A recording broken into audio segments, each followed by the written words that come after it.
Masalah tol, kemarin kita dapat informasi alhamdulillah yang baru menjadi prioritas Selako ini apabila mempertahankan masuk di proyek strategis nasional, artinya dilanjutkan karena memang dari sudah dilakukan pembangunan tol sampai ke dapat melanjutkan kurang lebih sekitar 21 kilo di Palembang itu sudah sampai ke Prabu, artinya tinggal melanjutkan dari Prabu Muarainim Lahat tinggal ke tahap pengajuan. Dan kita bersyukur ini masuk dari proyek strategis nasional dan kita mendoakan dengan kondisi keuangan negara kita yang sedang tidak baik-baik saja karena Bapak Presiden Republik Indonesia sedang memprioritaskan untuk kesejahteraan masyarakat, terutama untuk makanan bergizi gratis, untuk operasi merah putih artinya dan ketahanan pangan artinya supaya ada kesetaraan untuk masyarakat atau rakyat Indonesia.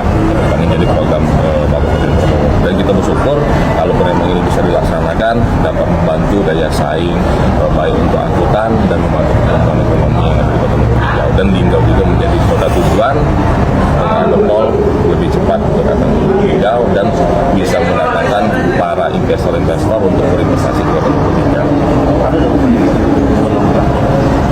Tetap kita upayakan komunikasi dengan wakil-wakil rakyat kita yang ada di DPR RI. Kita titipkan pesan sama beliau-beliau agar minta dikawal proyek strategis nasional Presiden Republik Indonesia agar tol Lubuk Linggau, Bengkulu dan Palembang itu dibangun sesuai dengan rencana.